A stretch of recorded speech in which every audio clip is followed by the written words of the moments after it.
And The only place for everything Vikings. 6, 1, 2. Vikings.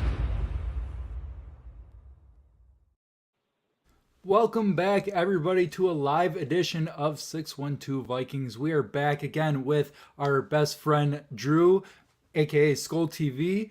For those of you that are new, we can have Drew introduce himself and then we'll get right into the schedule release. I've been waiting all day for this. I purposely have not been looking at Twitter, Instagram, everything where it could have been posted for leaks and all that. So, yeah, I'll have Drew introduce himself and then we'll get right into this. Yeah, I'll have to say I was pretty bad with being disciplined. I was looking at all the schedule stuff. I'm like, I got to figure out travel plans, see if how it works with the schedule. I got a busy upcoming fall this year, but yeah, if you're new, I'm Drew. You can follow me on TikTok down below. My handle's down below there at skull.tv. And if you want to follow me on Twitter or X, it is skulltv and then an underscore at the end. Awesome. All right. So, like I said, I have not looked at any of this yet, so it'll be definitely interesting to see how the schedule all lays out.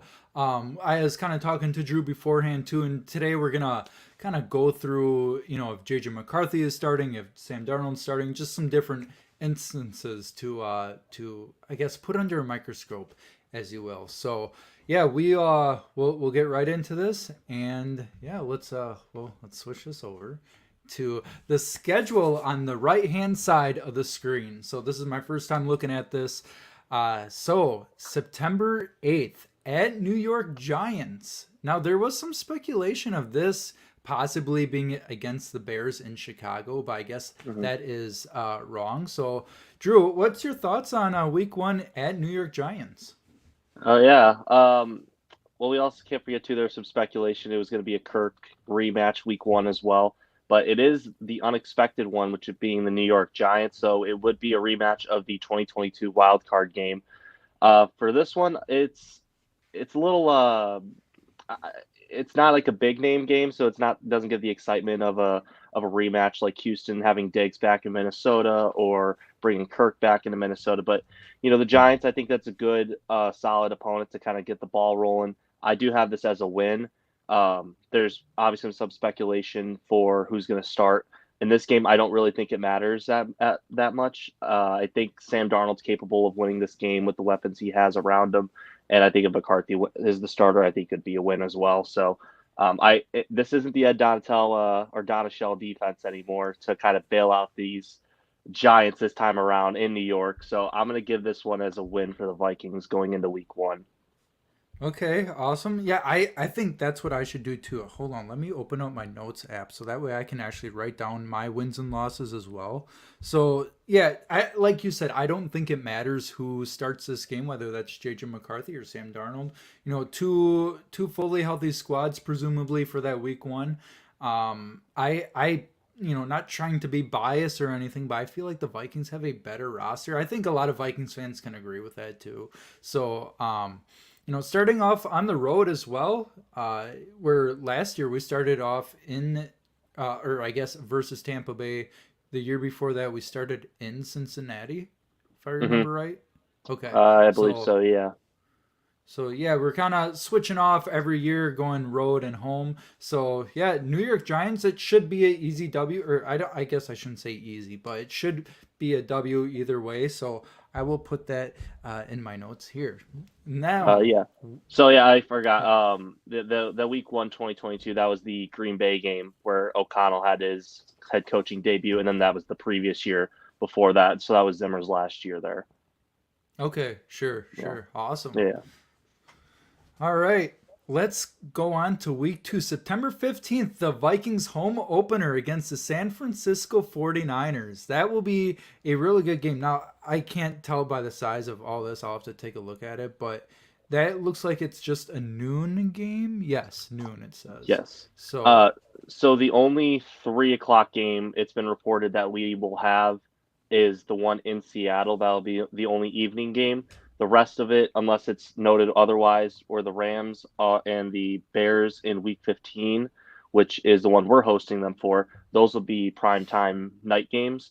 but all the rest of the games will be noon games. So it kind of stinks that Kirk Cousins had to leave because that was nicknamed the noon nightmare for this one. But yeah, all these games will be at noon for this year. Okay.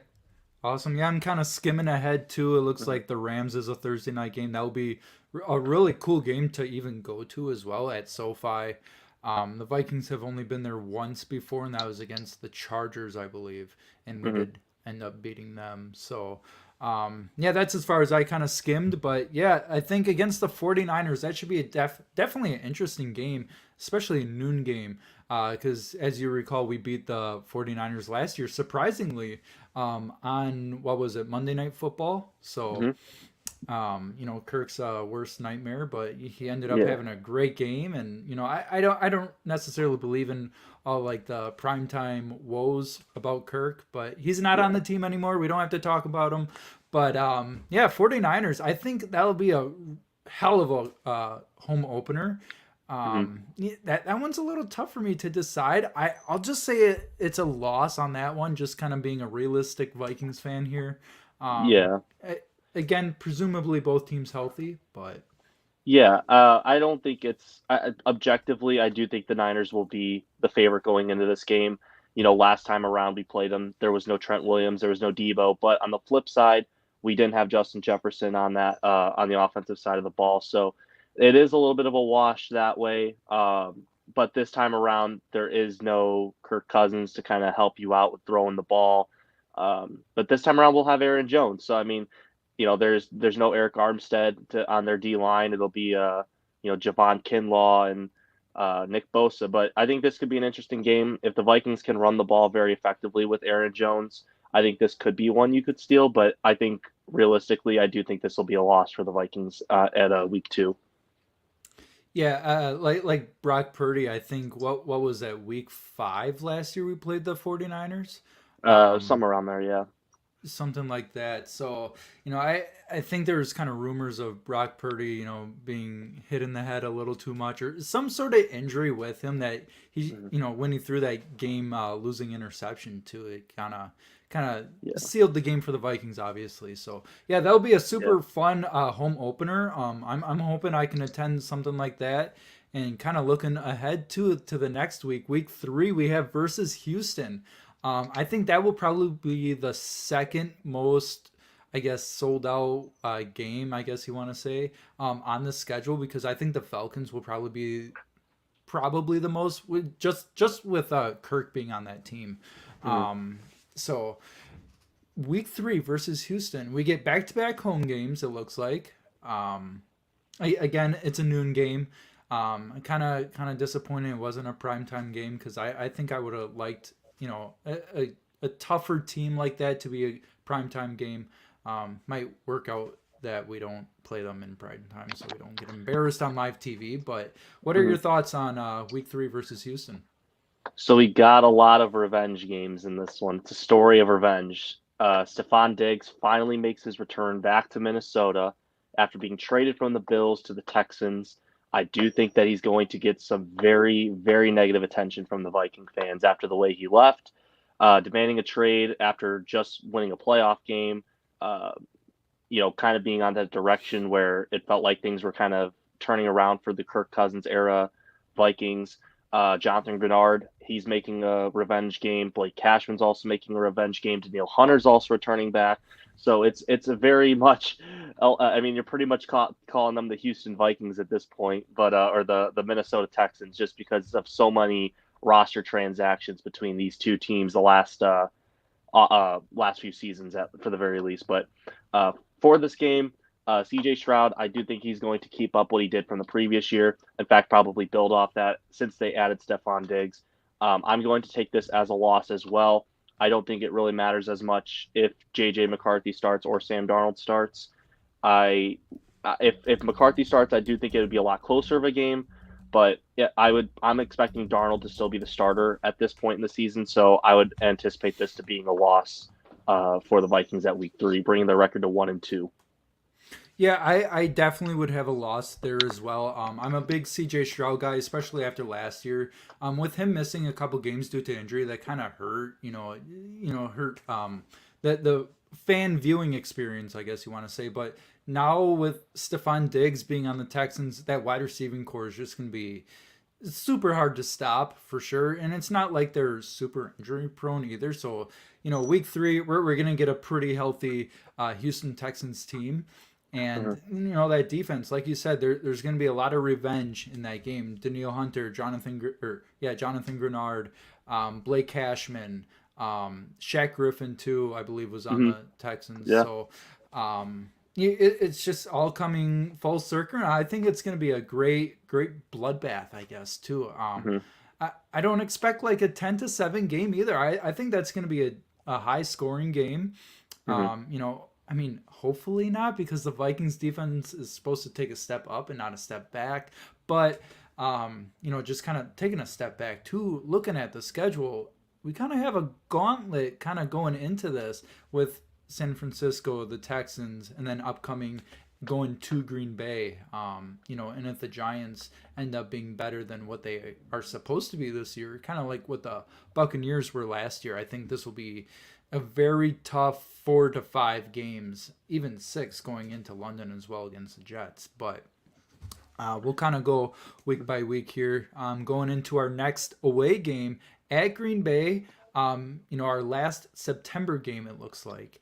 Mhm. Um, yeah, I kind of like these outdoor stadiums kind of earlier in the year, where it's not super hot, it's not, freezing, and especially in Green Bay, the frozen tundra. I think this is a Mhm. perfect spot to have or to play Green Bay in Green Bay. Mhm. Yeah, so going into this one last year, the Vikings just obliterated them at Lambeau Field. It was, to be fair, to the Packer fans that might be watching this, this was before Jordan Love really kind of figured things out at the NFL level. Wide receivers started to get some chemistry back with him. This was a game where the Vikings defense just put the gas pedal onto to this off the Green Bay Packers O line and just obliterated them defensively. But I do think this will be a different story this time around. I think with Green Bay kind of revamping their roster a little bit, adding Josh Jacobs, adding Xavier McKinney, uh, I do expect the Green Bay fans to show out, especially it being a divisional game early on in the season. So I do have this becoming a loss at Lambeau Field, bringing the Vikings record of 1-3. I don't if JJ McCarthy starts, it could be a either way kind of game, but I do think Sam Darnold will still be the starter at this point in the season at week 4. Which, if that's the case, then I would definitely have this as a loss as well. Yeah, like I said before, sorry, I'm just trying to post this stream out so we can get some people in here watching. But yeah, if Jordan Love continues on what he has been the last 8 to 11 games of last year, I think he can definitely be a top 10 guy for sure in the NFL. And the Packers, I think, are a kind of like a ascending team in a way. They're super young, and the whole NFC North is just a younger team. It's just a really gritty division, and it's going to be tough. You're going to have to at least split these games with your division opponents and just see how it goes. And like I said before, going to Green Bay at the end of September, where it's not too hot, not too cold. Hopefully, we can get a good game, a good weathered game Hmm. by that time. So, and then kind Yeah. of get that win going into London the very next week.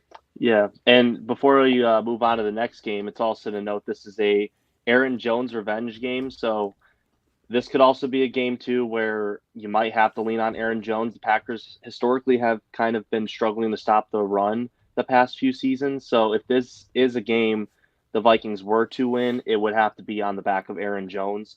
This would be a game where he has to maybe rush for 130, 140 yards, kind of similar to what Dalvin did in 2020. Not to the level where he has to run for nearly 200 yards, but showing up on those critical short down situations, picking up the first downs. Maybe that is a game you could maybe sneak a win out, but I would still stick with this being a loss though. But I just Sure, wanted to yeah. put that out there. Yeah, that's a thing that totally went over my head is the Aaron Jones revenge game, and he's definitely gonna have that game circled for sure. And I Hmm. think he'll be healthy enough to be playing in that game. Yeah. So I don't know if some of you guys remember I was on Score North's write that down a couple weeks ago, and I one of my predictions was Aaron Jones is gonna play more than 10 games this year, and hopefully he does. That would put us, once we get to it, probably around the Arizona Atlanta game. That would be the benchmark. So, Hmm. yeah, moving on to London. We are going to Tottenham Hotspur Stadium against the New York Jets. This one has I don't I thought it was rumored to be either the Texans or the Colts, but it looks like the NFL schedule makers changed their mind and they're gonna go with the Aaron Rodgers led New York Jets. And I don't know, this is kind of like it's a really good game for the Brits to watch and for us to watch at 8:30 in the morning. Hmm. So yeah, I think it'll be a super fun game to watch as well. Hopefully Aaron Rodgers doesn't blow out his other Achilles. I would like to see that man actually healthy on the Jets. So yeah, what are your thoughts on this one? So this game is pretty similar to what Houston was, where there's a lot of former Jets or former Vikings that are on these other rosters. Tyler Conklin is a big tight end. It looks like he's going to be the tight end one yet again for New York. Blake Cashman was drafted by the Jets, same as Sam Darnold. Kevin O'Connell going against his old team over there, and we can't forget about Josh McCown too going against his old Yeah. team. But this game is interesting to me because I have it split where if let's say after a 1-3 start, they want to see how McCarthy's doing. Maybe off to a slow start. They let McCarthy get take over the reins at quarterback. I do think if McCarthy comes out and starts this game, I do think they could win this one. I do have this as a win if JJ McCarthy starts. However, if Sam Darnold starts, I do have this as a loss. Um, just because I think with the aspect of with McCarthy, if this is his first start, this would be a game where there's not a lot of film on a guy, so that could maybe take a little bit of a step back with the Jets, where there's a little bit more tape on Sam Darnold. He's a familiar guy in the building.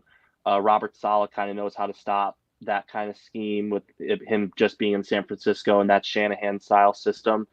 Uh, but yeah, this is a very interesting game, similar to Houston. A lot of revenge games circled on a lot of these players' calendars as well.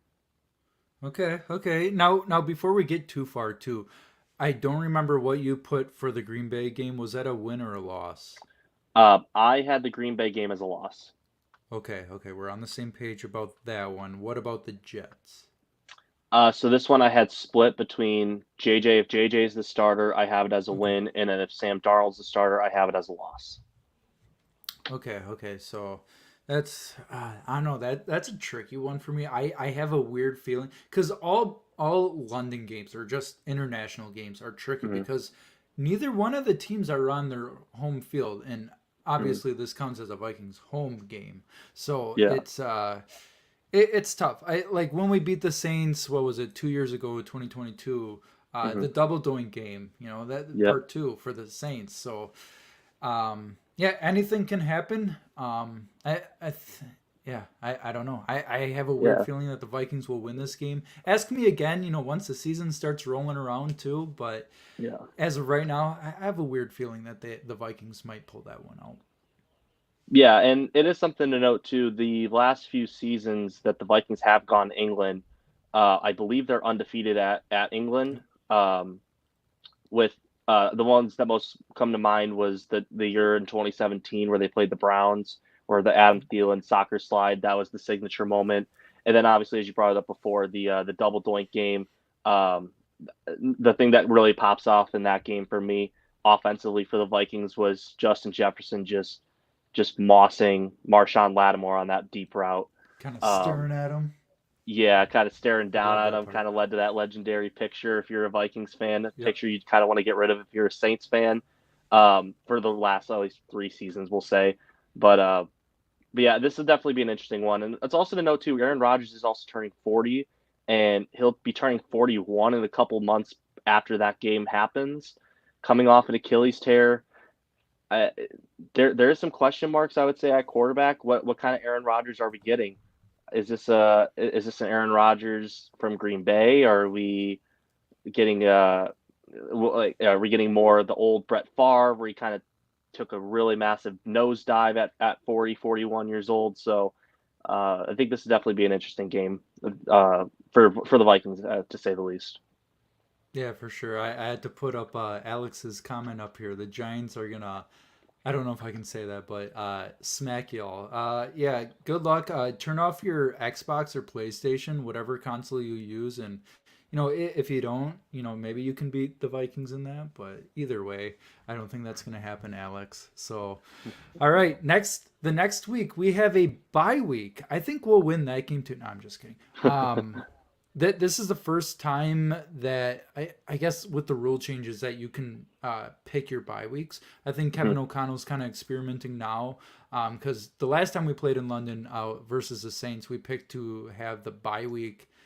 I think like week 7, something around there, just not right after the London game. And I think Mm-hmm. he's opting to try the bye week this early. I'm not a huge fan of the bye week this early though. I would much prefer it, like a week 10, somewhere in there within those couple games. But what's your thoughts on the bye week being, I guess, this early? I'm a big fan of this having the bye just shortly after London, because if you don't remember, in 2022 the Vikings after London, I believe they ended up winning, if I'm correct, because I think they had one loss after that, but they were really, really sluggish. I believe they played Miami, and I think it was against Skylar Thompson for like 95% of that game because Tua was out with an injury. But they were really struggling to really put anything up on that Dolphins team without Tua. You could just tell they were sluggish. They kind of escaped, I would say, for the most part with the win. Um, Mhm. I do like that they have a bye shortly after, because you're still kind of well rested going into the season at week 5, and you'll have a little jet lag, but you can at least maybe make that plane trip a little bit earlier. But with week 6, especially with the week 7 matchup, but I don't want to, we'll talk about that a little bit later. But that being a really big divisional game as well, that gives you a whole bye week to really prep for the reigning NFC North champs over there. So Yeah, I for really sure. like that. Okay, okay. Yeah, I don't know. I just haven't been a huge fan of the bye week being like super early. I don't know. Mhm. Like with that stretch of games you have, however many that is. I can't do mental math right now, but Very good. you have that plus your playoff games. There's really no, unless you're getting the first seed in the NFC, which I don't foresee the Vikings getting. You're not getting a break at any point. Maybe I haven't looked too far, but maybe you'll get, you know, uh, Thursday night game, and then the next week being like a Monday night game. A little week and a half break or something like that. But hopefully that can be flexed into the schedule later at that point. If the Vikings are good or still good, or if they're not good, they don't have to. But either way, we'll go on to week 7. We play at home. We come home from London. We play the Detroit Lions, the reigning NFC North champions, which is weird to say. Usually we would say NFC Central, I guess, was the Yeah, last time that they won it. So it's weird saying NFC North champions, but yeah. we got the Lions at home. How are we feeling about the Lions at home at Um, noon? I really like this matchup. The last time around, last season with Nick Mullins, it is something to note that the Lions were really struggling to put the Vikings away. It was a close game, especially at US Bank. Came down to the final drive. Um, this is a game where Sam Darnold really hasn't been known to really struggle against Detroit. Actually, he's putting up really elite numbers against Detroit historically. But if we go back to JJ, I think that would be another. I think that obviously be an upgrade at quarterback, but I have this as a win regardless by whoever starts at quarterback. Sam Darnold's kind of had Detroit's number. I don't think he's going to throw as many picks as Nick Mullins did. He can throw those. He can throw the ball downfield. With a rookie corner and Terrion Arnold going against Justin Jefferson with the presumed CB1 or Ennis Rakestraw. It's a lot of young secondary members. I'm hoping by this time we have TJ Hawkinson back. I do think this is a game where Kirby Joseph's definitely going to get booed out of the building. Um, That's a whole different conversation with the hit versus if it's legal or not. I know Hawkinson's made his voice very opinionated that they want to get it out of the league. It is something that I do believe is an issue. I'd rather have them. I'd rather have them at least aim towards the body or aim towards the head because concussions are a little bit short term um, with those sorts of things than ACLs because those are year-long injuries. But I do think this will be a win for the Vikings at home, and I think they'll pick up their first divisional win in an upset at home. Okay, I think this one we might be split, especially. Yeah, I forget which one you also said would be a win, and I said a loss. But regardless, I don't know. I feel like this one the Lions just squeak by. It's either that or it's one of those games that Detroit coming off of that high of being NFC North champions Mm-hmm. that they just take.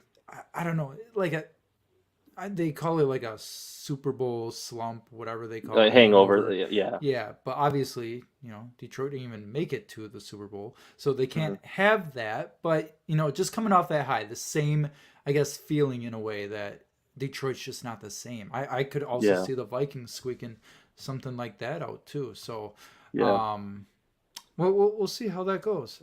yeah. Like I said, I have the Lions winning that game, unfortunately. So. Mhm. Yeah, and I think I said this earlier, but the Lions do have two rookie CBs at the helm for their revamped defense. Jordan Addison coming into year two, and obviously you're expecting Justin Jefferson to play at this point. I think this game will come down to Aiden Hutchinson. If Aiden Hutchinson can put pressure on the quarterback, I think this will be a game where Detroit wins. But if O'Neal or Darisaw holds up against Aiden Hutchinson, I do think this will be a high scoring game. And it could be one, like I said earlier. I mean, if you just keep it close, and I think if you get the last possession, I think Sam Darnold or JJ McCarthy would be the one to put that dagger into Detroit, unlike Nick Mullins did last year. I mean, hell, if Nick Mullins almost got to, what was it, almost 400 yards the first game? It was like 400 yards and like four interceptions or something like that. Well, you take away the four interceptions, that I'd be okay Yeah. with. But, 400 yards against the Lions, on a game winning drive, and unfortunately it ended in a interception. But if, Mm-hmm. if Nick Mullins can do that, I don't think the Lions defense necessarily got better. It might have been like the same, personnel wise. Mm-hmm. I get or scheme wise, whatever you want to say. I know I wouldn't have a problem with Sam Darnold or JJ McCarthy just lighting up the Lions defense, especially at Mm-hmm. home in a Yeah. noon game as well. Mm-hmm. All right. Anything else you have to say about week 8 or week No, we 9? can. We'll move on to week 8 against the Los Week Angeles 8. Rams. All right. We are going to I don't even know where they play. Just Los Angeles. Isn't it like Yeah. a little It suburb or something? But it's in Inglewood, California. Inglewood, that's what it is. We're going to Inglewood, California to take on the Rams in Thursday night football. I think this one will probably be one of my favorite games. Um, just as a Thursday night game. This one is closer to Halloween. It won't be Halloween night like the Vikings have played the last couple years, but versus the LA Rams, that will be a super interesting game. Um, I really have no input, a lot of input, I should say, on this game. So we'll see what Drew has to say about this one. Yeah, Kevin O'Connell gets his first That's matchup true. against his mentor and Sean McVay. Forgot about Um, that.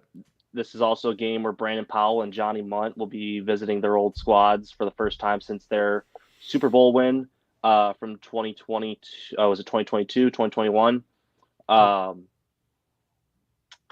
yeah, I think kind of backtracking it a little bit earlier about that bye week, it is something to note. You'll have that bye week, and then you also have a Thursday night game 2 weeks later. So you're basically going to have, what, two games in a span of 10 days.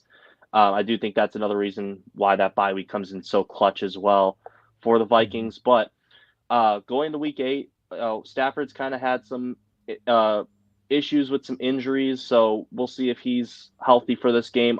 But we're going to go based on everybody's healthy, just on the rosters alone. I do think that the Vikings will lose this game in LA, and I think the mentor gets the best of the mentee out of this one. Awesome. Yeah, I'm on the same page as that. I'll put the Vikings at a win against the Los Angeles Rams. Puka Nakua, he's super fun to watch. So is Cooper Cup. That Rams offense is gonna be super fun. And Mhm. former JJ McCarthy's teammate too is also on the Yeah, Rams as a running back.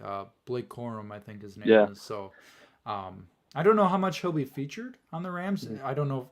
Maybe behind Kyrie Williams.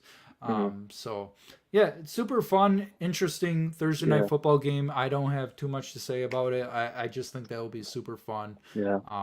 We'll see how I the Vikings schedule goes. it is something to note too that Aaron Donald, this will be the first year that he won't be a Ram. So Yep. um, it is something to note too. Byron Young had a really impressive rookie season.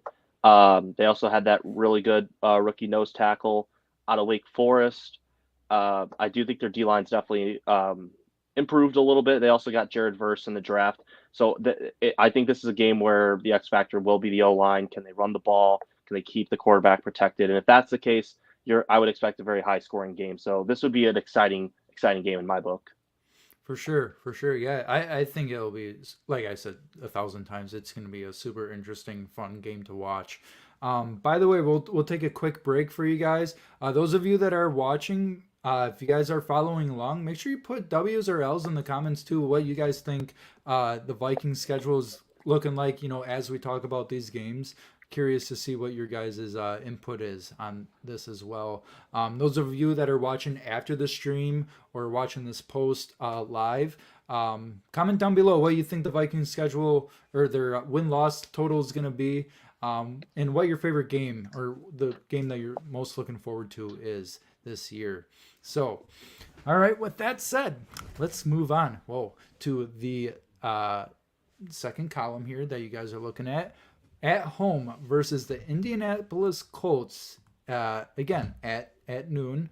The last time we played the Colts, it was the largest comeback in NFL history. So, um, yeah, I think the Colts. They have Anthony Richardson. They don't have Matt Ryan anymore. So, to me, again, there's not really too much to say about the Colts. It should be an easy win, I think. We'll see what Drew has to say about this one. I'm actually having this game as a loss for the Vikings. The Ooh, Vikings historically have been very bad against the Colts. The last game, the Vikings, I wouldn't say lucked out, but a lot of things went their way, and it was basically both the Colts giving the game away, and the Vikings coming back. They both have to be hand in hand for a comeback to be that large. Jeff Saturday is not on the other side of this sideline anymore to kind of help you out, or a geriatric Matt Ryan. Um, it's yeah. also something to note too. The Vikings have been really bad at stopping mobile quarterbacks too. Guys that use their legs, like legs first and pass second. Uh, I'm gonna have this game as a loss for the Vikings coming in at week 9. Okay. You kind of see it as like your trap game of the year. Yeah, I could see that. Okay. And it is something to note too. I believe they got some key guys staying around too. They got Michael Pittman. Um, they got Kenny Moore. I believe he got a big extension too. And I think Julian Blackman stayed on an extension too, if I'm correct. Quiddy Pay got his option picked up, so a lot of retention on that defense as well. I do think they have some talent there, um, Hmm. over there. Uh, but yeah, I think this will be a loss for the Vikings though. Okay. Okay. Yeah. Yeah. Like we said, not too much. Other than moving on from geriatric. Matt Ryan and Jeff Saturday. He's not even on an NFL team anymore, coaching wise. And then this is all before we get to our looks like our 3 away game gauntlet. And I say gauntlet because these are actually tough games now, just by themselves, and it being 3 in a row as well. So let's see how this goes. We'll start off the first game in the gauntlet with at Jacksonville Jaguars, a game that me, Jaden's jerseys, and Drew, if you want to take along, you can too. If you're able to, we were all thinking about taking a trip to Jacksonville and going to this game. So Yeah, Jacksonville. It's going to be a super fun game. It's not too late in the year either. I think it'll be perfect temperature, especially with it being in Florida, obviously. So, Jags are coming off, another good year. The Vikings should be, good too. So Trevor Lawrence, not what he was expected to be coming out of college. So we'll see how the Jacksonville Jaguars do this year. Like I said, they're another good team. A part of this gauntlet. Um, so yeah, what's your thoughts on this one? Well, the Jacksonville Jaguars last year got off to I wouldn't say flaming hot, but they got off to a very solid start. Looked like they were going to run away with the AFC South, and then just collapsed and sold that division to the Texans. And I don't even think it came down to a Week 18 match. I think it was Colts and Texans for that division. So it was just an utter collapse. Trevor Lawrence. What kind of Trevor Lawrence are we getting? Are we getting the year two Trevor Lawrence? Are we getting more year one, year three Trevor Lawrence? This team has had some issues with consistency, I would say. Uh, but for this game, I do have the Vikings taking the loss on this one. Usually the road game, I do think that they'll kind of bounce back a little bit. I think they'll be a little bit more competitive in the AFC South. Um, I don't think it really matters between who started between McCarthy and Darnold, just for the fact that the score would probably be closer if McCarthy's starting. Um, the Jaguars did lose Calvin Ridley, but they kind of did a one for one sub out for Brian Thomas, who was a very talented receiver out of LSU. And LSU recently has showed that they can develop really good wide receivers out of that university. Um, but I think this will be a really close one. But I'm going to say it'd probably be like a one score loss, maybe a game winning field goal, maybe a one touchdown loss. And I'll give the Jaguars the win on this one. Yeah, I think we both kind of see the same vision with that, where it's still a loss, but it's definitely a closer score than I think most people would think too. Mm-hmm. I think the last time the Vikings went to Jacksonville was 2016 with Sam Bradford. Mm-hmm. If I remember right, we won that game. But obviously, two different teams, Mm-hmm. totally different teams. So yeah, like I said, it should be a fun game in Jacksonville. With Jacksonville coming off their I guess successful season. They're still building a good team over there. Jacksonville should still be pretty good. I view them as one of the better teams this upcoming season as well. Mm-hmm. So um, with that, we got another noon game going to Tennessee. We are going to play the Tennessee Titans. Let's see, what week is that? It's so hard to read this. Week 11. Week 11. Going Yep. to week 11 Yep. at Tennessee. I don't know how the weather is in Tennessee, around November 17th, but that's another game I've been eyeing up as well. So, yeah, what do you have to say about the Tennessee Titans? Well, I have some family kind of like an hour and a half outside this. I'm not sure if I'm going to go or not. Kind of up in the air with it being at noon. Maybe this is something I might consider going to. Um, but with this game, the Tennessee Titans, they added Calvin Ridley out of free agency. Uh, they lost Derrick Henry, which is a big loss for them. Will Levis is going into year two. They also traded for L'Jarius Sneed, which is their big offseason trade. But with this game, I actually have the Vikings taking the win in this one. To kind of get off the schneid here after losing three in a row, I do think they'll kind of bounce back with the win. I just like how they match up. I'm not a really big fan of the Tennessee defense. I think Snead will match up well against Jefferson, but Hawkinson will be back. Their linebackers tend to really struggle there.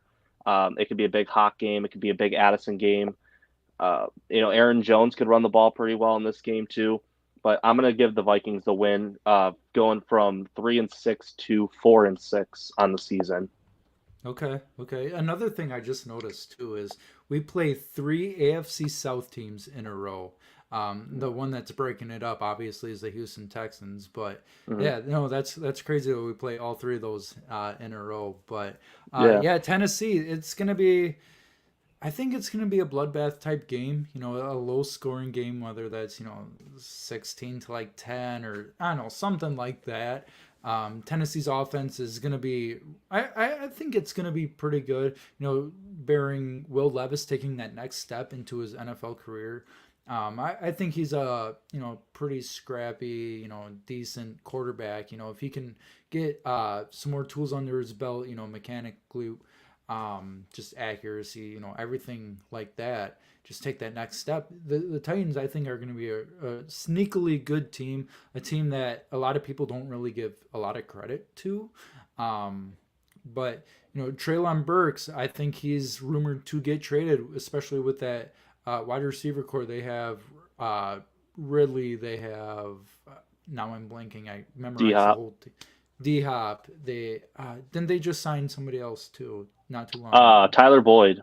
Tyler Boyd, exactly. So Hmm.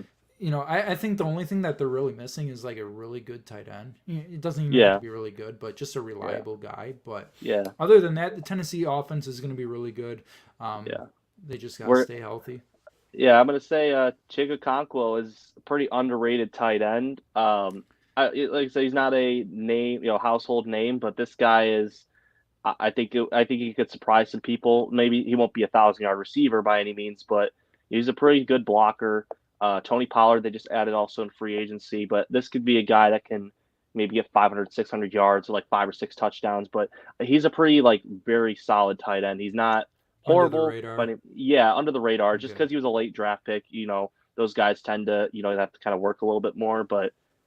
This season for the Titans is really just going to fall down on Will Levis. What kind of Will Levis are we getting? Are we getting the 4 touchdown game against Atlanta Will Levis? Are we getting the unbearable comeback against Miami in Miami Will Levis? Those are Hmm. really the only 2 games that kind of stood out. If for Levis as a rookie, really struggled everywhere else with accuracy. Like you said, his mechanics are kind of they need a lot of work, but they just hired Brian Callahan, first year head coach. So this team could be an interesting team. Um, I don't think this will be a team that makes the playoffs by any means, but I would say I'm going to still stick with my guns and take the Vikings here at as a win as well. Okay. Let's see. Let's see. This is week what, 12, With 12, 13? yeah, week 12. Okay. So I did not put down anything yet. I will put. Do I think that the Vikings are going to beat the Titans? My gut says it's an L. I don't know why, but like I said, again, you got to ask me once the season gets a little closer just to feel it Mhm. all out to who's starting JJ McCarthy, Sam Darnold. But as of right now, on May 15th, I think the Vikings lose against the Titans. This Okay. is one that I would have liked as a primetime game as well. Just one of those random games that in my mind makes a perfect Mhm. sense. Do you know when they start flexing games? What week that is? I think it's usually around like week 16 ish, week 15 ish, kind of like around the time we play the Bears in Seattle. But Okay. if a game were to be flexed, it'd probably be the Seattle game because that is a 3:25 game. So we'll get the I think Tom Brady will be announcing that game. Uh, but we'll kind of have to see based on the season. A lot of Sure. things can happen, so we'll just kind of wait and see how this plays out. Sure. Awesome. Well, let's move on to the third game out of this three-game gauntlet, away gauntlet. Uh, the Chicago Bears, and you guessed it, it's another noon game. At Chicago, we're playing Caleb Williams. We're gonna see how he is in person for the first time. Um, I think this will be. I sound like a broken record here, but these are all super interesting games. I don't know that to me Yeah. they're just all super interesting, but the Bears they're going to be a tough opponent this year on paper at least. They got all the weapons, they got all the tools. Not a huge fan of Matt Eberflus, but I don't know that team looks pretty good. I think they're going to be a team to watch for. For that possibly second place position in the NFC North. I don't think that they're going to win it, but second, third place, I think seems right for the Bears. So, yeah, what's your thoughts on that game? Like I said, this is going to be kind of the Bears are kind of starting in the same boat. They kind of did with Mitch and Justin Fields, where I think this is a year where if the Bears don't really start showing, they showed signs of improvement last year, especially some defensively, but I think this could be a game where or a season for the Bears where if they don't go maybe 8 and 9, past 7 and 10, I think if they go below that 7 win mark, I do think that this is a scenario where Matt Eberflus could be on the hot seat going into the offseason next year. Which, if you're a Bears fan, you don't really want to hear that because it's kind of lathering, rinsing, and repeating from Mitch. You had John Fox fired after rookie year, went to Matt Nagy, then it went to Fields. You had Matt Nagy's rookie year fired, then it went to Matt Eberflus. So um, that's been a big problem with the Bears is just organizationally they've been kind of dysfunctional, but seems like they're kind of turning a corner on paper, like you said. But um, schematically for this game, Brian Flores he won't be afraid to bring those blitz packages, especially with a rookie quarterback. Something to note with Caleb Williams is out of college he wants to play hero ball. He'll run around, scramble, which it'll be tough to bring him down for sure, but is Caleb Williams willing to take the check down? Is he willing to take the easy 5 yard gain and not force the ball 20 yards down the field? Because if that's the case with these blitz packages, like because you got Dallas Turner, Van Ginkel, Grenard, and Harrison Phillips, I mean, those are four quality defensive linemen, or expected defensive linemen for the Vikings, I should say. Um, but, I think it's just going to come down to the pass rush for this game. But for this game, I do have the Vikings taking an L in this one. Usually on the road, I do think the Bears and Vikings rosters are fairly similar now. They added Keenan Allen, so that'll be an interesting add at wide receiver. Can he kind of produce like he did last year? He's starting 32, 33, which is usually when you start seeing a little bit of a dip. But yeah, I'm going to have this one as a loss for the Vikings, and that'll bring them to 4-7 in my book. Okay. Okay. Yeah, not bad. I have them beating the Bears. I think that they're gonna split. Just kind of looking on that. I think they'll pretty much split with every NFC North team. That's just kind of my scenario. I think it's honestly best case because I don't know if you'll really sweep any of these teams, these NFC North teams, just because of how competitive this division is gonna be. So. Yeah, at Chicago, especially with the playing surface, I can't wait till they get their new little knockoff Raiders stadium, in wherever it is, Arlington Heights, wherever that is.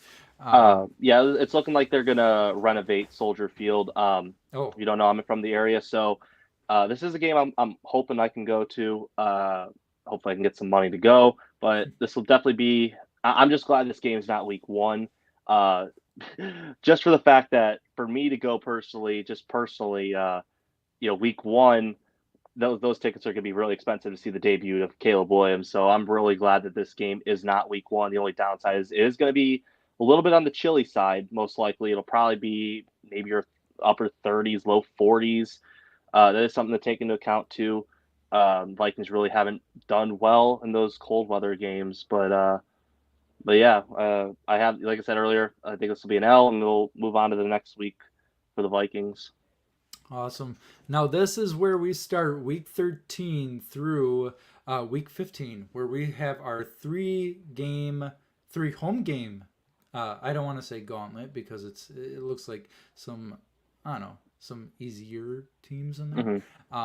But starting off with that 3 game stretch at home, which I find that perfect. You get 3 games at home in a row without any disruptions like bye weeks or anything like that. So starting that off, December 1st, noon game versus the Arizona Cardinals. The Cardinals are, I think, one of those teams that are in contention for obviously a top 5 pick. Probably top 3 pick, maybe, depending on how they play this year. They don't have the best roster in the world, but they still have Kyler Murray. I still view Kyler as not a super elite quarterback, but a quarterback that will single-handedly get you some wins, not maybe team wins, but you know what I'm trying to say. My brain is mush right now, but yeah, no, I think the Cardinals are, I guess I'll say like a pushover. So I don't know. I view the Cardinals as a win. How are you seeing that game? I'm viewing it the same too. I think this will be a win. Cardinals offensively have really lost a lot of players. They lost Hollywood Brown. He's going to Kansas City. They traded Rondale Moore to the Falcons. However, they did add Marvin Harrison Jr. We'll see how that works out. I do think that he's going to be a very solid player, probably 1,000-yard receiver. Kyler Murray will be back fully healthy, 1 year removed from the ACL tear. Uh, O line really hasn't. They just really haven't addressed much. I mean, Trey McBride, I have him just kind of outside the top 10 tight ends in the league. James Conner's another year older, so that's something to monitor. They really don't have too much of a running game, but they did add Trey Benson in the draft, so maybe he gets a little bit more carries. Defensively, they really don't have much. They really didn't address the corner position in a division where they have, Smith and Jigba in year two. We'll see how he does. DK Metcalf, Tyler Lockett, Debo, Ayuk. So Arizona is just like a really, really tough division. But I kind of have them like on that top five aspect in the draft. I do think they'll come away with a win. Uh, I think maybe at this time, if I had the Vikings at 4-7, if Darnold's still the quarterback at 4-7 or 3-8, I think this is definitely a time you got to start JJ McCarthy if you're 3-8. If Darnold's still the starter at this point, but yeah, I think this is just one of those games where you just kind of turn on the TV, relax, and weird things can happen. You never know. It's the NFL; anyone can win, but I do think this will be a good win for the Vikings to kind of hopefully start get a winning streak going. Well, it's one of those games that you can just, walk away, do your chores around the house, glance at the TV every once in a while. Unlike Mm-hmm. us, we're true diehard Vikings fans, so we're gonna be glued to that TV no matter what team they play. Mm-hmm. But no, it's one of those games that you can just kind of lay back, not really worry too much.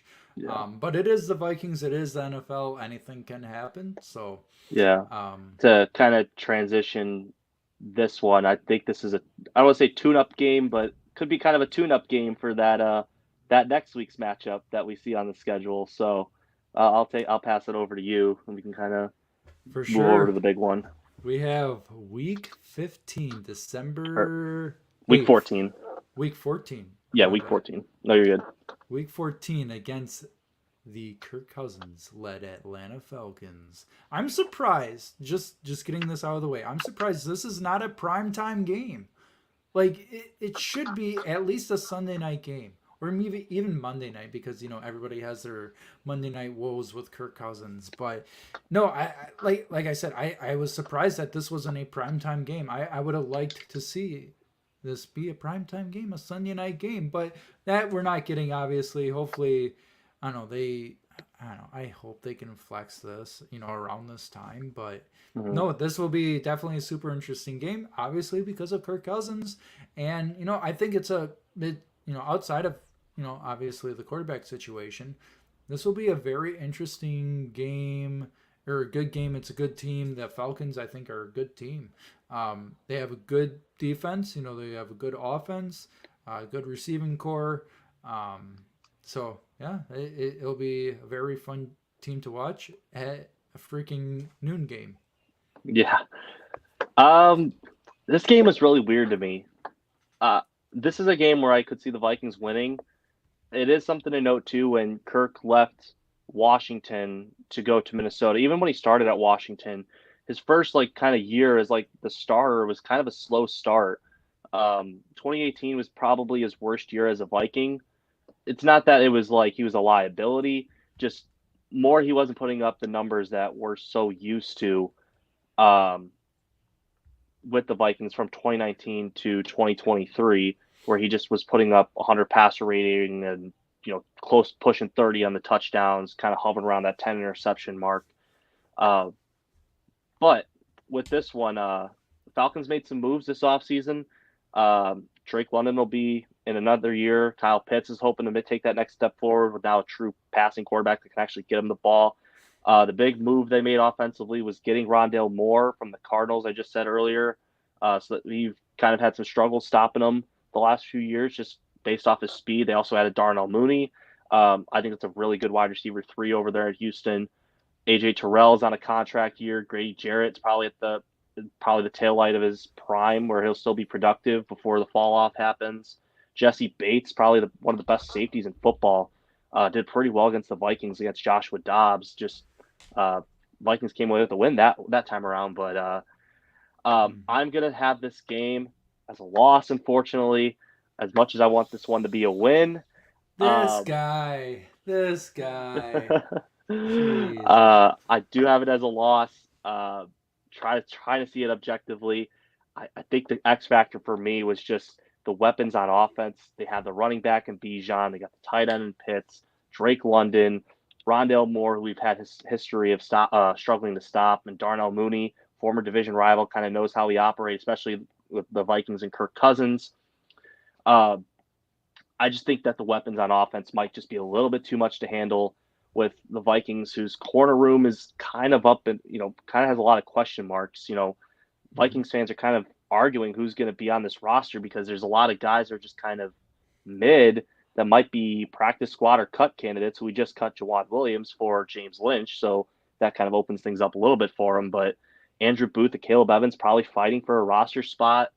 Um, like I said earlier, I think this will be a game where it's going to come down to the offensive weapons and the quarterback, and I'm going to take the veteran quarterback almost every time. I just unless if JJ McCarthy is CJ Stroud like rookie year, then it might change a lot of minds. But Let's as at this see. moment, at this moment, I'm going to go with the Atlanta Falcons though as a I, as a win Another thing I for 'em. can add to this too is I can kind of see this game, everybody kind of expects the Falcons to win, maybe a storyline like that, but I could see this being like the 49ers game was last year where they expected the Niners to win and the Vikings just came out and won that game. They were the better team, but obviously we know the Mhm. 49ers were probably the better team that game. But with that said, I think this could be a upset win for the Vikings. Depending on how this game goes, if they are considered upsets, we'll see. But I'm looking at Mavericks comments here. Putting these up on the screen. It's Atlanta's X factor is the run game. We're done with the Kirk era. We're moving on from Kirk. We get it. Yeah. But yeah, the cornerback room. Murphy, Griffin, Blackman. I like those three. Evans, I'm kind of on the fence about. He can be good at times. He just has to stay healthy. There are times that he gets burned. He kind of reminds me of Xavier Rhodes, just not as good. Just kind of like that tail end Xavier Rhodes that we had. Mhm. Andrew Booth, I think I don't know, he's hit and I miss. I like Andrew Booth. I think he was taking the next steps in his career. Um, the thing to note with this 2022 class, a lot of rival fan base tends to kind of poo-poo on it. A lot of these defensive guys, they were kind of drafted for that Donatel scheme, and then he was one and done, and you brought a whole different scheme in Brian Flores. So uh, this kind of might explain why the Lewis Scene project really hasn't worked out.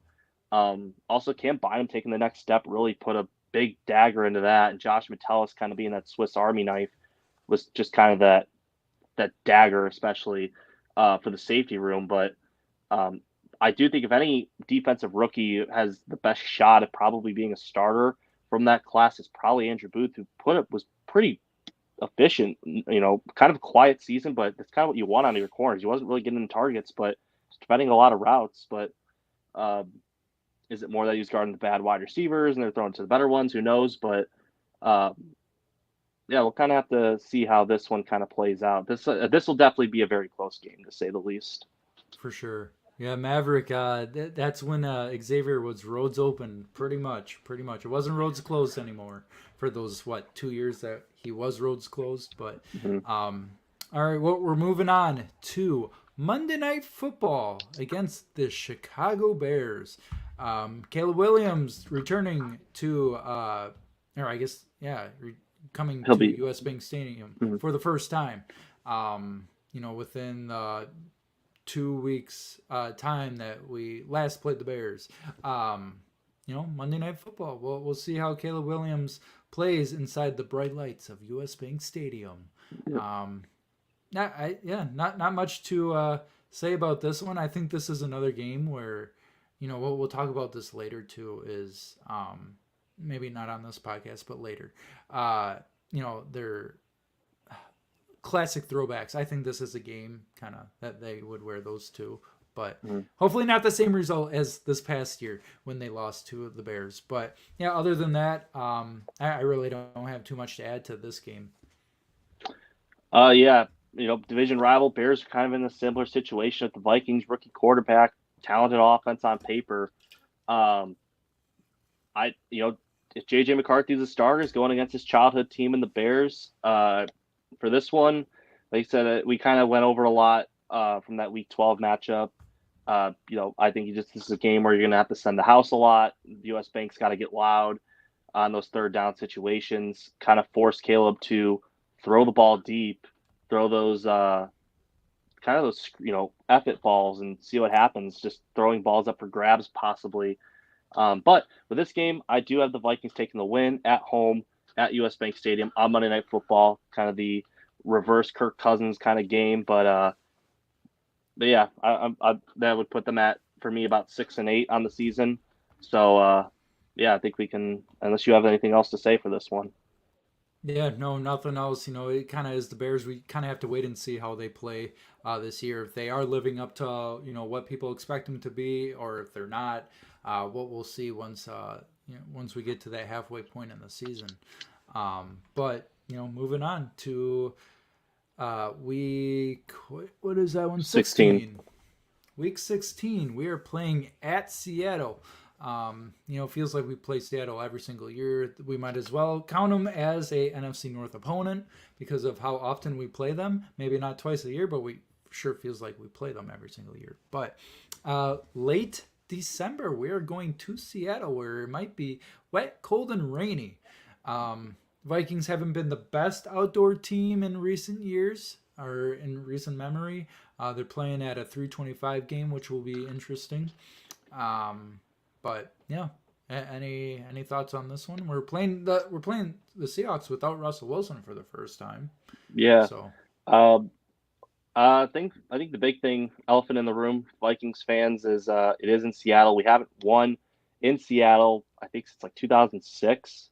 It's been a hot minute since we've gone to Seattle. That building's going to be loud. But if JJ McCarthy's the starter, that's something that he's not unfamiliar with. Being in Michigan and the Shoe at Ohio State, the two largest stadiums in the whole country. So he's definitely a person who's used to those loud environments, those big games. But I do have the Vikings taking a loss here. I think Devin Witherspoon is going to be a guy that is going to take the next step forward. I think Justin Jefferson will definitely get his like he always does, but I don't know if it'll be a game where he gets 150, 160 yards. Tariq Woolen going against Jordan Addison. That'll be an interesting one. And then they also added Byron Murphy in the draft, so that'll be a key defensive lineman, Uchenna Nwosu at the edge spot. Seattle is kind of like that quiet team. They just kind of win 10 games and then kind of sneak into the playoffs. They're kind of where the Vikings, they're kind of the new Vikings, I kind of like to say. They're not going to be a team. They might be, they could be a team that can win 11, maybe 12. Doubt it, but they're kind of like that 10-11, 9-11 win team. Probably won't win a Super Bowl, but they're good enough to stay relevant, and that's where they're at right now in that Geno Smith era. But like I said, I think this will be a loss for the Vikings. On the road in Seattle is a tough environment to play in, but yeah, I'll kick it back over to you. yeah, I just had to update my win-loss record on here because I had way too many wins in a row, and I'm like, no, one of these has to change. And I updated my at Chicago to a loss instead of a win, Mm-hmm. just because that game's obviously tricky. So, Mm-hmm. yeah, other than traveling to Seattle, that's another game that I do want to go to as well. So we'll see how that goes. If the weather cooperates or whatnot. So yeah, going back to Seattle, we haven't won there since 2006. Yeah, not much else to say. They're going to be a really, I don't know, under the radar team again. Kind of like how they were 2 years ago when everybody thought, oh, they weren't going to win as many games. Geno Smith kind of went fu and then kind of made the playoffs Mm-hmm. out of that. So I have Seattle as a loss as well. I don't know, unless we really have momentum going after that 3-game home stretch. We go to Seattle. Unless we find a win there, I see that as a loss. So, moving on to our last home game of the season, kind of like how it was last year. versus the Green Bay Packers. We are doing a, what is this? The eve of New Year's. New Year's Hmm. Eve. That's what I'm trying to say. Yeah. Words are bad today. Yeah. They're not working. I could see this being our winter whiteout game as well. It's our best, I guess, game to do that with. But versus Green Bay, Jordan Love is coming back to U.S. Bank Stadium. I guess we could say this is technically his second home because of how good he played against us at U.S. Bank. So I know hopefully the tables turn on that and we get a win. Like Maverick is saying here, I hope we squash the Green Bay Packers at home because this one is also a noon game. You guessed it, folks. So yeah, will be a super interesting game as well. Yeah. You brought up the winter whiteout. This is a game where I'm hoping the Vikings at some point this offseason announce a reverse throwback of those purple jerseys where they add the white on there. That's kind of been kind of circling around Twitter. Because if they got those white, yeah, you were definitely pointing those I out. started it. Uh, yeah, that one. If they get those white ones, that's just a chef's kiss. So Hmm. those those and the all white with the white pants and a white like that and a whiteout uniform would be a great uniform concept for this game.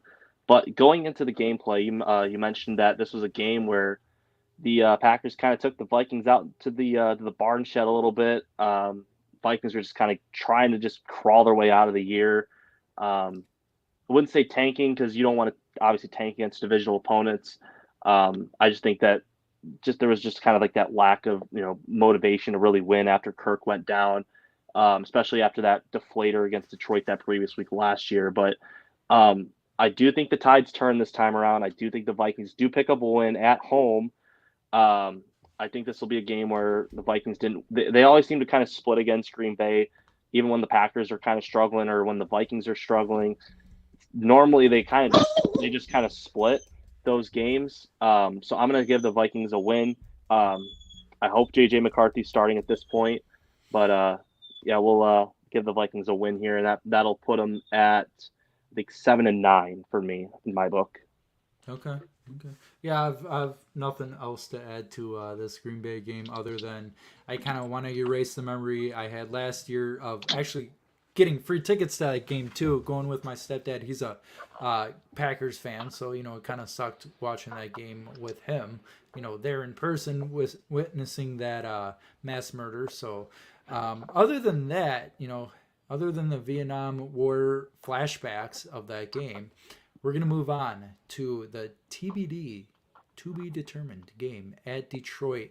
That one will be obviously to be determined time and date. So we'll see. I hope it's like last year where it falls on my birthday, January 8th. Hopefully we get a reverse, not a loss, but we get a win.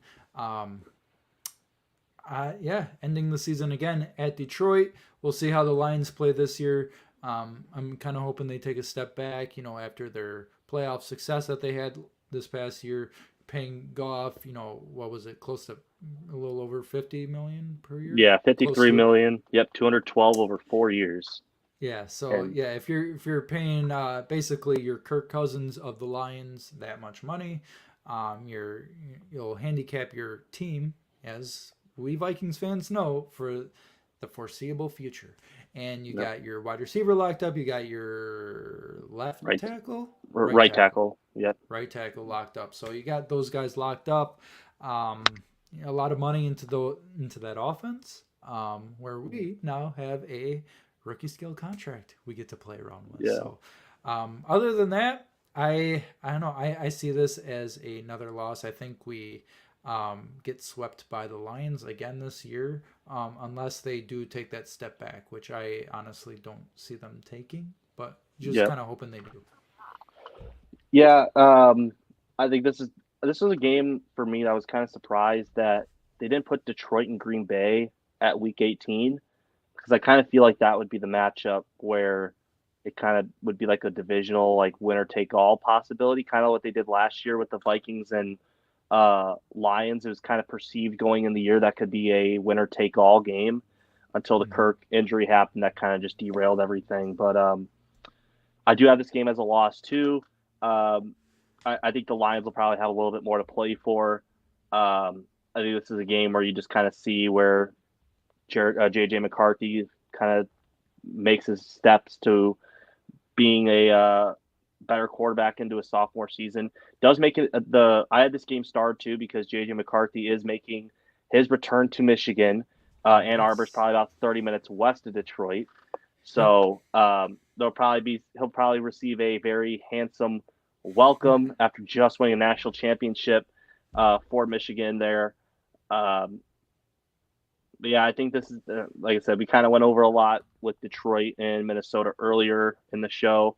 Not really much to say. It's just except Detroit probably is going to start. They'll get loud, kind of coming back to their old form in the early '90s, back to their Barry Sanders days essentially. But um, if the Vikings were to win this game, I think the X factor is still going to have to be Justin Jefferson going against a rookie corner in Rakestraw and Arnold, or Jordan Addison, T.J. Hawkinson. Um, I'm just hoping T.J. Hawkinson could have one of those games because we've been craving that big game, like that kind of FU game from TJ.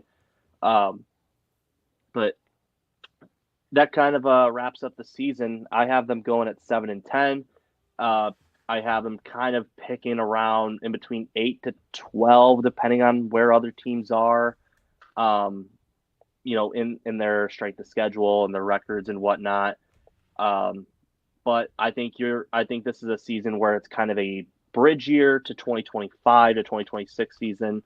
I think that's the year where you start seeing the Vikings try to take that next step forward, get another blue chip prospect, address the D line, very deep defensive tackle class with Mason Graham, Deion Walker, Dante Corleone, Tyleik Williams. So this is a very very deep D tackle class, probably one of the deepest I've seen in probably about a decade. Um, I would not be shocked if there's probably 6, 7, 8 guys that go in the first round. You could address that very deep corner class too. To address that NFL draft with Travis Hunter, you got Will Johnson, Benjamin Morrison, Denzel Burke out of Ohio State. I mean, there's a lot of good corners, which it's kind of a good mix of guys where Vikings could trade back in a scenario to pick up that recouped loss from trading up for Dallas Turner. Mm-hmm. But like I said, I think this is definitely a bridge year. I would get a blue chip prospect if you can land a Mason Graham. That could be a game changer, and I think that would be the next step to kind of returning the Vikings back to their consistent winning ways. Hopefully, yeah.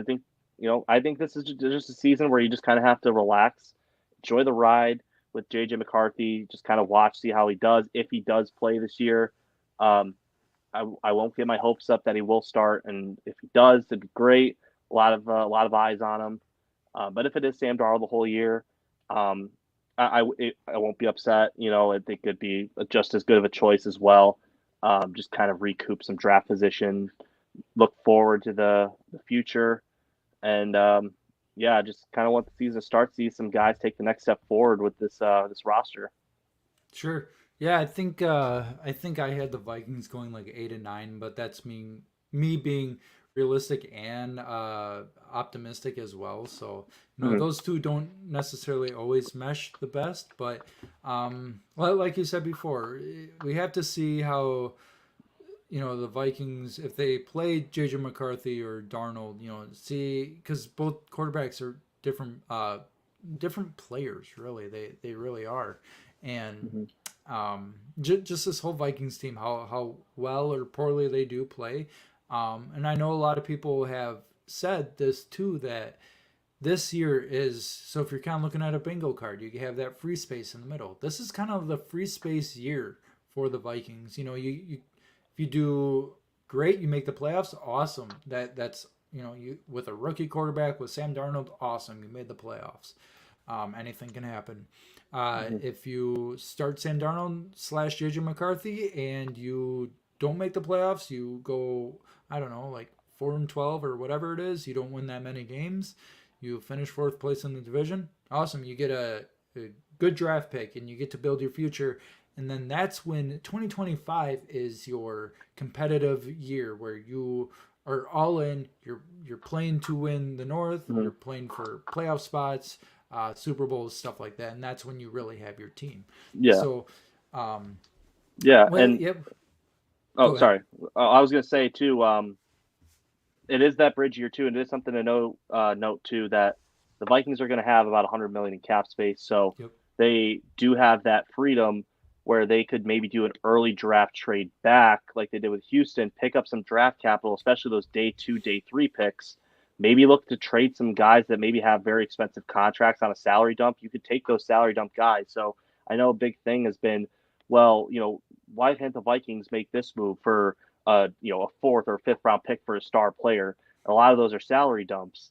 But now that the Vikings do have that cap space, they have that flexibility. They can take on those contracts and get those big name players. But some big names to monitor in free agency for me. The big one I have circled, and I think this would be home run in the free agency period, would be AJ Terrell with Kirk Cousins getting paid. Kyle Pitts about having to be paid as well. I think his option just got picked up, I believe. Um, Drake London, he's going to be due for a contract soon. The Jesse Bates deal, I think, was backloaded, so there'll be more money there. Uh, I think this could be, I mean, Grady Jarrett could be a nice option too. I don't see both of them staying at Atlanta. I think this would be a good recuperation of the tampering that Atlanta did with Kirk Cousins. Um, Finally, we would get something from that. yeah, I mean, there's a lot of stuff that there's a lot of stuff that can still happen. Um, we'll see if the Vikings are awarded a pick. We won't really know probably till next offseason. But if it does, I mean, I'd be okay with a day two, day three pick. Just kind of anything. I think we can add that extra pick. Yeah, That'd definitely be big. You got the third round comp coming in from Kirk Cousins as well, so we'll have that. We'll have the top third round pick this year because he was the highest paid free agent in this cycle. That is something to note too. Uh, hmm so we'll kind of have to. I'm kind of excited. I think next off season is going to be very exciting one to watch for sure. Um, but like I said, I think this is a season you sit back, you enjoy the ride, see what McCarthy does. He could surprise some people. Last year, this is where I kind of had Houston too. So I know our buddy at Jaden's Jerseys, he's kind of saying, oh, well, every team that's expected to be bad, they're saying, well, why can't we be the Texans with 6 quarterbacks going in the first 12 picks? Uh, why can't we be the Texans? Well, we'll kind of have to see how that goes. The Vikings, if there was a team that would be like the Texans, I do think it would be the Vikings, but I think it could also be the Bears too, with adding a guy like Caleb Williams, adding a guy like Keenan Allen if he can kind of stay at his current pace. But I think those two teams would be, I think those two teams with the rookie quarterbacks, if they were to repeat a CJ Stroud season, it'd be those two teams right there in the NFC North. for sure, for sure.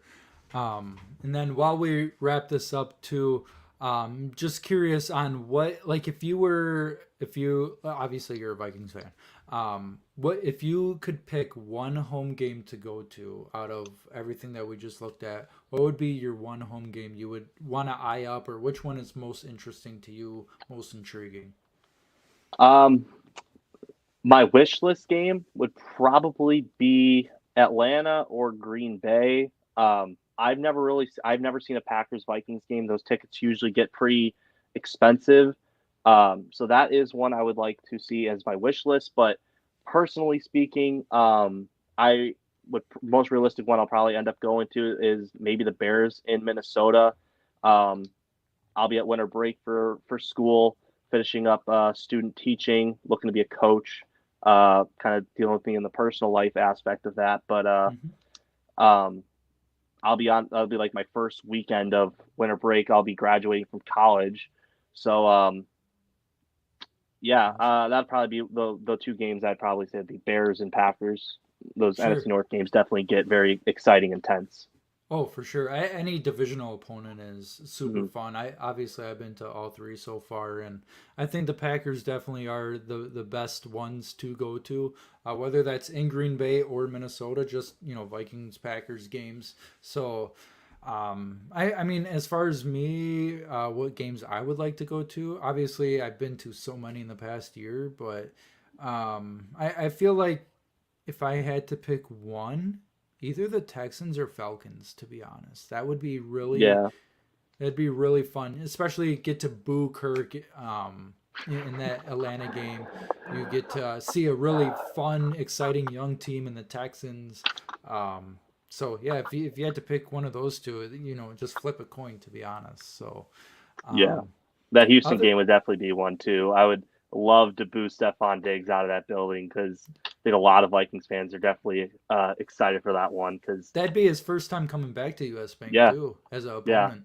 So yeah, yeah, so other than that, I have nothing else for you, Drew, for tonight. If you have any other closing thoughts, be sure to let the people know, and then we'll close this thing out. yeah.